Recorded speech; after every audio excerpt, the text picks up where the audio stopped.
In 1904, my grandfather, Antonio Salvatorelli, emigrated from Vasto in Abruzzi. He was 14 years old when he came through Ellis Island on a ship called the Palatia. He was sent to Brooklyn to apprentice as a tailor and became so good that he was invited to form a partnership with a Jewish man, Mr. Markowitz, who owned a factory in the Lower East Side. He didn't invite my father into the business. Mr. Markowitz was very perplexed by that because he didn't have children. And my mother explained to me later on that my grandfather had formed a flirtation with a woman in the factory named Dolly, who was married and who was a cousin of Joe DiMaggio. So my father went on to become a bookbinder, which he referred to as a dying art, and was very good at what he did. He bound my books in grade school. While all the other kids had catechisms with the pages flying out, I had a beautifully bound book, and then he would send the books to the gold stamper and have my name engraved in gold. He was also famous for folding corners on loose leaf books, and eventually they tried to replace him with a machine, and he just laughed and said, "I'm faster than the machine," so they sent the machine back. So anyway, when he was born in 1917, it was also the year that my grandfather had moved to East Harlem on Pleasant Avenue, which has since then been renamed Palladino Drive after the Palladino construction family, who were very close friends of Mayor LaGuardia. And in Harlem, I noticed from some of the documents that I had acquired, a sister, Rosa, was born before my father and died the year that he was born. The cause of death on her death certificate was influenza, but my father told me the story of his parents taking her into bed to keep her warm and rolling over during the night and smothering her. I really don't know if it was the guilt of her being sick and not being able to keep her warm, or whether they actually did do that. And I noticed that since that was the year that they moved, my grandmother was also pregnant at the time, so this would have been a pregnant woman rolling over on her 1.5, almost 2-year-old child. It might have been so devastating because the children were waked in the apartment, and there were pictures. My father often sobbed when he referred to this photograph of his baby sister Rosa on the wall while he was growing up. But that was in that November he was born, and they were already living in East Harlem. As there were some more very sad experiences associated with that apartment. My father said when my grandfather moved in, he then added my grandmother's mother and her brother. And the landlord, of course, thought he rented the apartment to two people. So my grandfather struck a deal with the landlord that my grandmother would bring the garbage cans down to the basement at night. And late one afternoon when she was doing so, she tumbled down the stairs and died. My father was 12 at the time. He was at the movies, and they took that very, very harshly. He also said the uncle was not terribly bright, but he was lovely, and the only thing he could do was ride a delivery bike, and a tile fell from the L above him, and he instantly died. My father reminisces about carrying coal up 4 flights, and he was very, very strong and wanted to become a Golden Gloves boxer. He was underage, and he went to asked his mother, handed her some papers, permission papers to sign, and she tore them up in his face. Later on, when he tried to join the army, he had very severe skin allergies on his hands, and he said, they told me I wouldn't be able to hold a gun. So he served his time in the army working as a welder in the Brooklyn Navy Yard.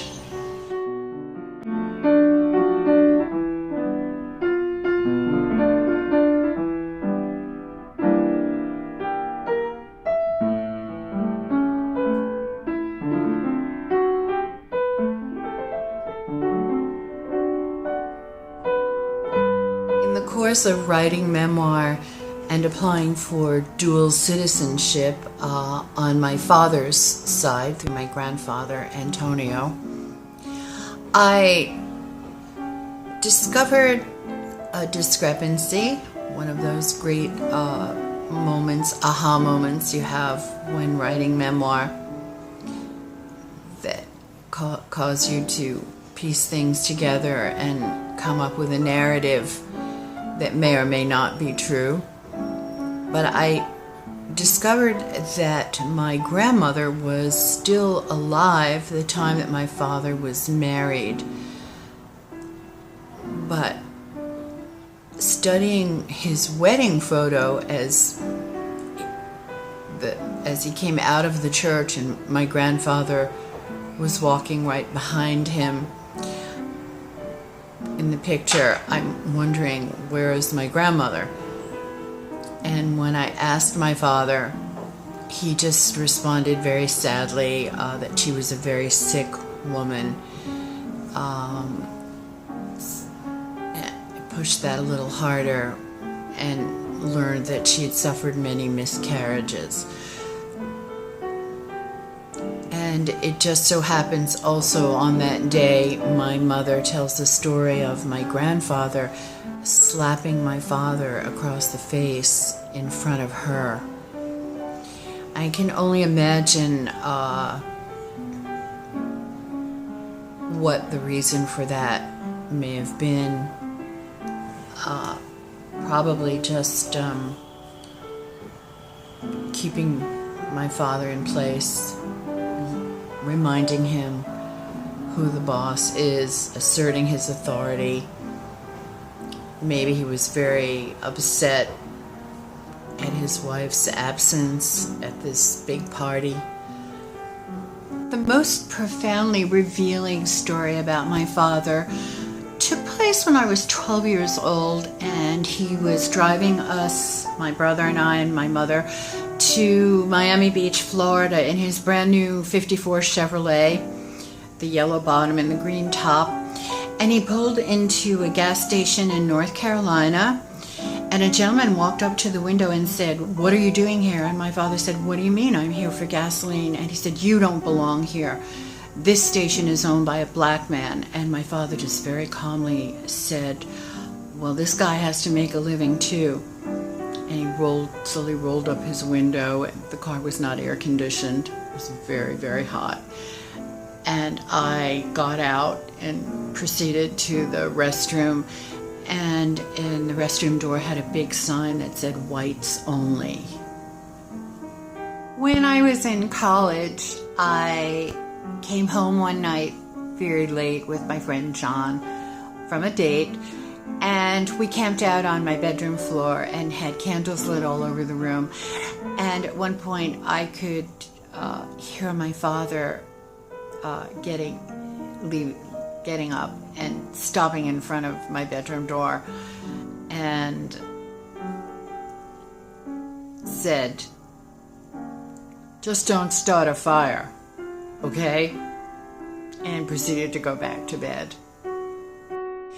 There was one summer Sunday when my father and I were visiting my brother at his condo and sitting around the swimming pool with a couple of friends, and my father sat in the chair beside me. I was reading and I was making notes, and he said, "You know, all those big words that you use and wearing glasses, I don't think men like that."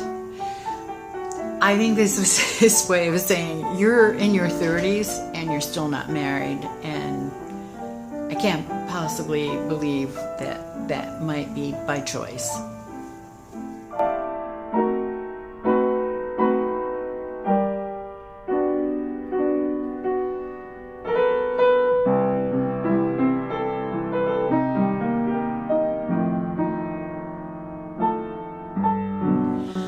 I always knew that I was half Neapolitan and half Abruzzese. I never knew until the 80s that I was Vastese. And this was thanks to my cousin David, who was a naval officer whose ship was docked in Naples in 1983. Thanks to his father, who fought in the Battle of the Bulge and armed him with the information about our family in Vasto.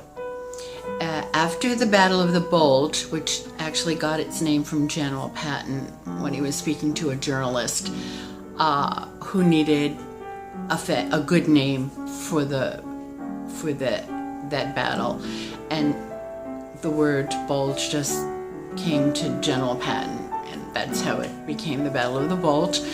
When it was over and it ended the war, the soldiers had a 2-week period with nothing to do. The government was concerned that they would get in trouble, so offered to pay their passage if they had relatives anywhere. And so David's father, my father's cousin Paul, established contact with Vincenza, the youngest sister who was left behind when her brothers emigrated, and one sister emigrated to America.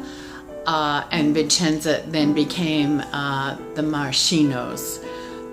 So I took the ball from David, the naval officer, and thanks to the internet, we have established a contact.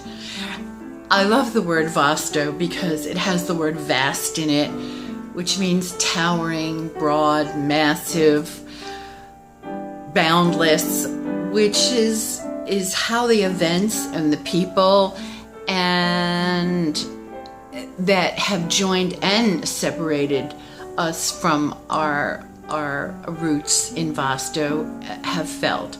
And it describes the journey that I'm on now, the journey for to establish my Italian roots.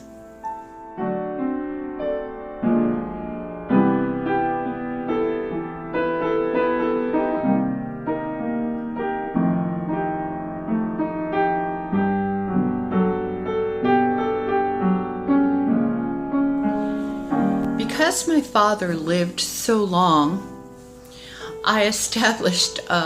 we established a Friday ritual. Every Friday, I think the decade that he was in his 80s, he would take the D train to my apartment in the Upper West Side in Manhattan, and we'd sit, these were summer Fridays, and we'd sit on my terrace and he'd tell stories. So we'd just talk, and this was the period of time when I learned many of the things that I had never heard of as a child, because my mother was the main storyteller in the family.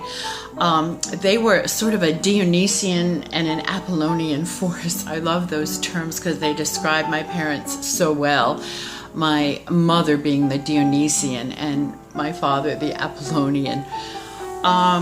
Eventually my father would invite his friend Mike to join us in Terrace Fridays, and his current squeeze Eva, who he nicknamed Evel Knievel. And my parents were separated about the time my father turned 70. He and my mother, one of the last things they did together was to take a 13-country tour of Europe with her work group from General Motors. And that was the year, ironically, that Oberammergau was performing the Passion Play, which is performed every 10 years, I believe, and it was one of their stops on that trip. Shortly after that, they split, and they never divorced. And I think, even though they were both Italian, it wasn't enough to keep them together.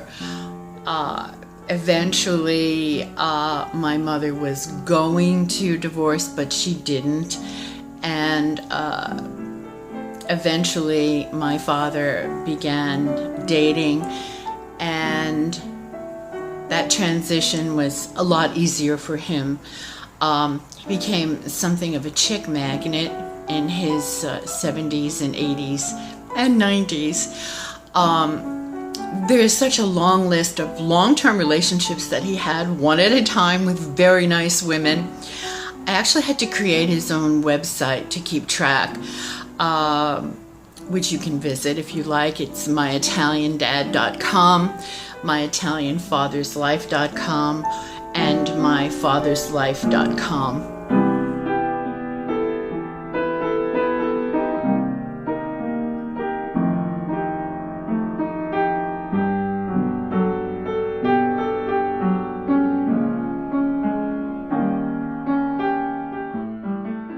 Mother was Neapolitan and spoke a Neapolitan dialect.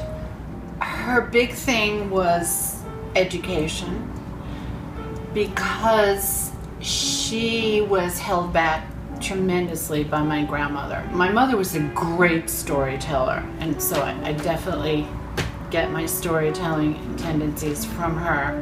She tells the story of getting books to continue schooling after high school, and my grandmother going into the table beside the bed, opening the drawer, pulling the books out and tearing them up, and telling her to go get a job in the 5 and 10, which my mother then did. And so she has been ever since then pro-education.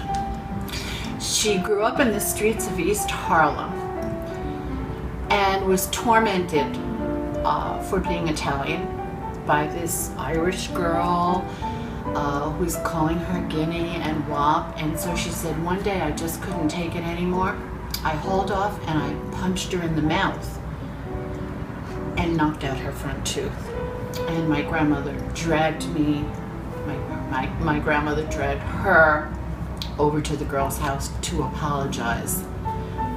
God knows. I mean, lawsuits, money, damages. I don't know what happened in those days. You just went over and, I'm sorry, but you were calling me a guinea, so I had to punch you in the face. And it changed after that. She stopped calling her a guinea and a wop. So anyway, I know we have a big bullying problem in schools today, and I'm certainly not advocating that that's the way to deal with it. My Sunday missal in grammar school, I went to Catholic grammar school, was stuffed with the little holy cards that you get at funerals with the name of the deceased on the back. And somehow, I guess everyone just gave these to me. They'd go to the funeral, come home, give me the card. I stuck it in my missal, and I knew I was supposed to pray for the deceased. But I used to have a lot of fun with these cards in the car on Sundays with my Aunt Katie in the back seat, just reading the names, the Italian names. And we would laugh very hard because one of them was Malutz. You know, we'd just laugh at the sounds of the Italian last names. But these cards were sort of cues for the stories, and that's I think very much how I started getting interested in stories and storytelling.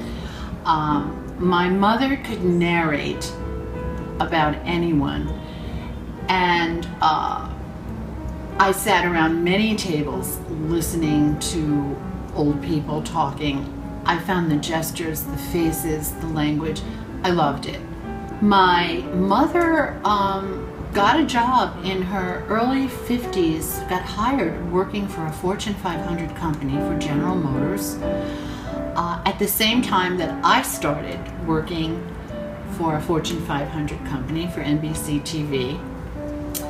We were both very proud of ourselves, but I look back now and I'm especially proud of my mother, because she was working as a cashier in the executive dining room for the General Motors executives, and the concession that ran the dining room was not having their contracts renewed, and they were disbanding completely. And so the executives were very attached to my mother and saw her abilities. She was very quick with numbers. Every day she had memorized exactly what each lunch of every man was, ran it up quickly, got them out of there quickly. Basically, the manager relied on her because she could tell the manager how much of what to order, and that's the profit of a food business, not having waste at the end of the day. So the executive said, well, we could really use someone like you. And she was hired by them to work in the accounting department. She was approaching the 8 years to become vested when General Motors decided to leave New York, close their offices lock, stock, and barrel, and they invited a few of their prized employees to go, and my mother was chosen. And so she had 2 years left before becoming vested, and so she said, I have to go. And so, you know, it's usually the Midwesterners wanting to come to the East, and now there was a reverse. It was very stressful, and I'd get nightly calls from her saying, oh my goodness, so-and-so had a heart attack. Oh my God, so-and-so is very stressed. And some of the younger women were doing their best to establish roots there. My mother made friends. She had the life that she finally wanted. She and my father had been separated 10 years at that point. And I went to visit her there, and one of the last things she said to me was, gee, I guess your father wasn't such a bad man after all. It was me. So I think it all started with having those books torn up and being held back by her mother. Unfortunately, my mother became one of those casualties, and she suffered a massive coronary behind the wheel of her car. It was 1980. I was 30 years old, and she was 60, and she died instantly. I received a call that night. The nurse put me on hold, and needless to say, that hold was the most agonizing seconds of my life. And when she got back on, she said, your mother is deceased. We have to go to Detroit, have a funeral there, come back to New York, have another funeral here. I always wanted the car. She was driving a brand new General Motors car. I always wanted it examined, but I wanted her examined. I wanted her to have an autopsy. My father and brother, just I could see in their faces, they weren't up for that. So, and the coroner said, we could do this and still not know the cause of death. But the doctor said it seemed very clear that she suffered, that she was minutes from driving into her home, the roads were dry, she left work in a very happy mood. That kind of set off my interest in really hanging on to my Italian identity. I didn't realize it, I didn't articulate that, but about 2 years later, her sister, my Aunt Katie, who we took out every Sunday with my grandmother. She was the caregiver for my grandmother. Aunt Katie never married. She tried to marry somebody named Patsy, who was just using her for a citizenship. He had a family and children back in Italy. The marriage was annulled. It was never consummated. So Aunt Katie and I were best friends when I was growing up.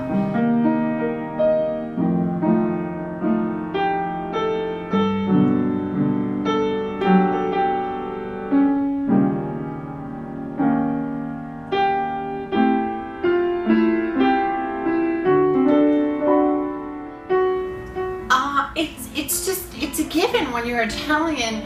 You just grow up knowing it's something special. I want to apologize for my mother for all the times that I said to her, "You're being too Italian," or "That looks too Italian," or "Stop sounding so Italian." Well, that's what we are, and it is very special.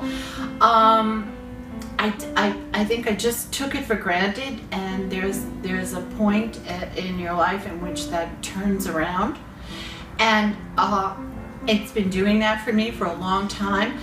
And I've also been wondering, well, what about the Italians? What about them? The time that I spent there was so brief. I didn't really get a chance, to really talk to the people in the villages and the streets, and what do you think of us? And even my emails with the cousins that are there, they're very emotional when I get them, because they say every once in a while our granny becomes a little sad thinking about her brother who came to America. So I love that all of our cultural groups are commemorating that migration, that immigration, and celebrating the culture, printing beautiful booklets that I actually collect. I have programs, I have stacks of them. I'm embarrassed to show you how many I have, because they're beautiful, and they tell a story. They're an education if you just look through a stack of them. I find myself in offices and in my daily activities coming across people who are Italian, who are just seem interested, and Italophiles, and saying, "Have you ever heard of the Calandra Institute? Yeah, you should get on their mailing list. They have great programs every month."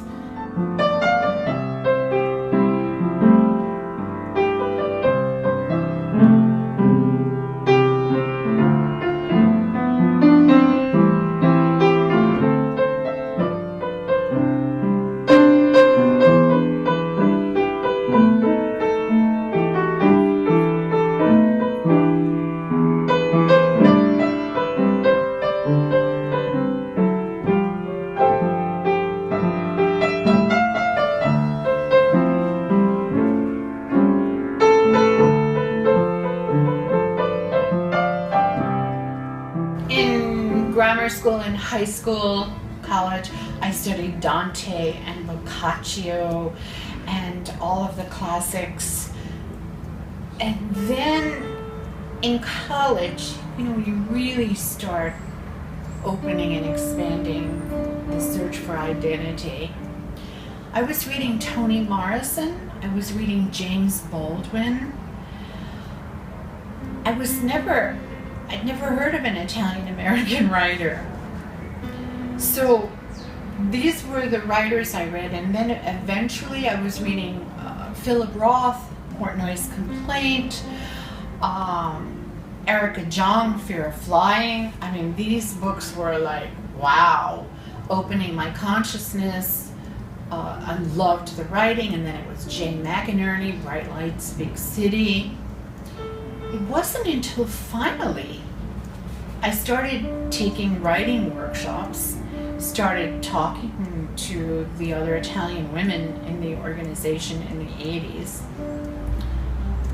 I discovered Louise DeSalvo, Barbara Grazzuti Harrison.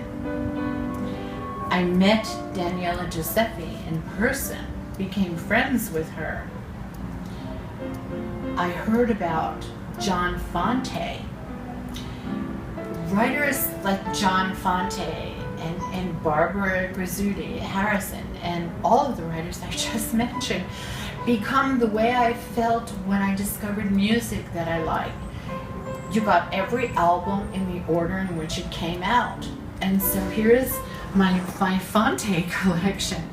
I finished one, I wanted the next one, and the next one, and the next one. There are a very small handful of writers where I have every single one of the books in the order in which it was written. It was very exciting for me to start discovering these writers and going to the Cornelia Street Cafe run by Bob Viscusi from the Wolf Institute at Brooklyn College. I thought, oh my goodness, anytime I write something, I can go down and try it out on a group of people that share my interests in Italians and in what Italians have to say about our experience as Italian Americans. Then when I was approached with this word diaspora, then lights went on everywhere. And even though I still have a little trouble wrapping my brain around it, it just seemed like the one thing that workshop mentors and instructors were asking me to do was just to locate the thread in my work. And I just couldn't seem to put my finger on this thread. And of course, now I feel that the diaspora, that is my thread. That is my thread. Now I look at the stories I've written since 1982, when I seriously began writing stories, till present, and everything can be hung on this concept, on this dilemma, on this identity crisis, on this phenom, the diaspora. I was very naive and innocent. It just dropped on my head like a brick. You would think it would have earlier, when I began resurrecting the documents and death certificates, marital certificates, applied for dual citizenship. Never realized that of course this is what was operating on me, this diaspora, this experience of the two identities and the loss of the original one, of the mother one. I can't believe that it's Cool as the Whistle, New York single feminist woman would be reduced to tears every time I got a document in the mail from Italy verifying the birth of my grandmother.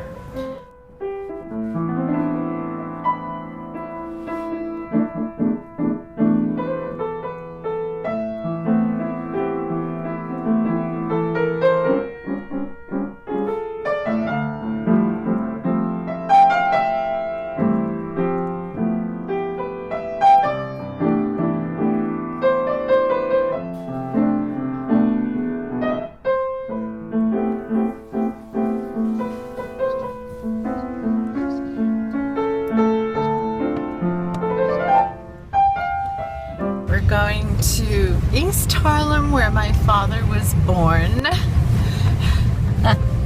Little Italy. Yeah. where now you can get really good Spanish food.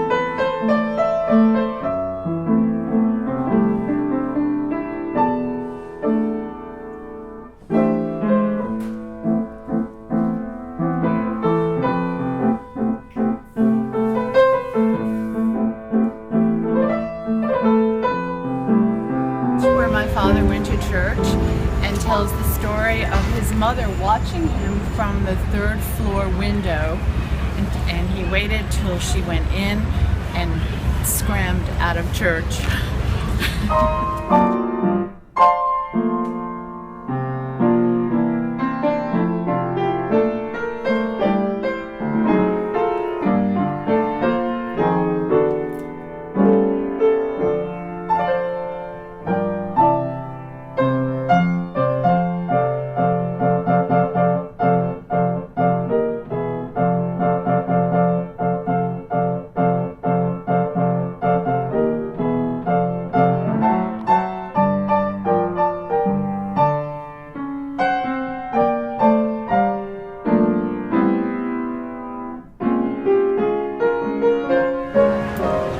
To find a ledger with my mother's name in the baptismal ledger, and next to her name I saw the word poor written, and the woman showing this to me was a little embarrassed because none of the other names had that.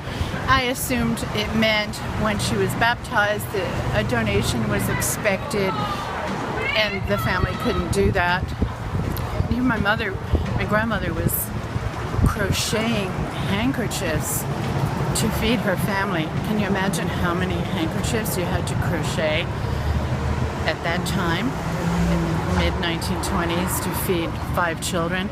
Obviously she couldn't, and she put them in orphanages for different periods of time. My mother said I was lucky I got off with the smallest amount of time because I was the youngest, so I only spent 1 summer. And before she went to the orphanage, my grandmother bought her a broken doll and a box of animal crackers all to herself, unheard of. She bought the broken doll because it was cheaper. And as soon as she arrived at the orphanage, she said the first thing the nun did was take them from me and gave me a lecture on the importance of sharing. And I'm wondering if this convent was the place where the nun took her doll and her cookies.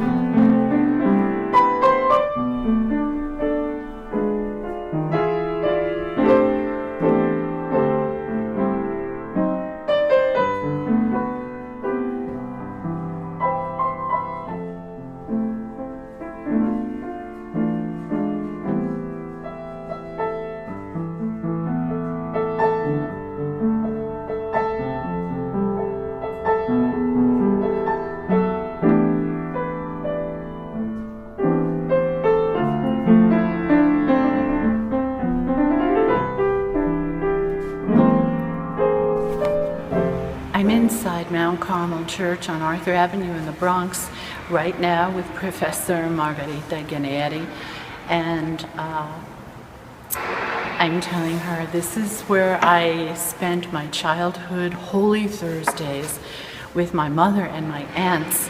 That's the night that you visit an odd number of churches, and then my mother would return to listen to Bishop Pericone preach in Italian.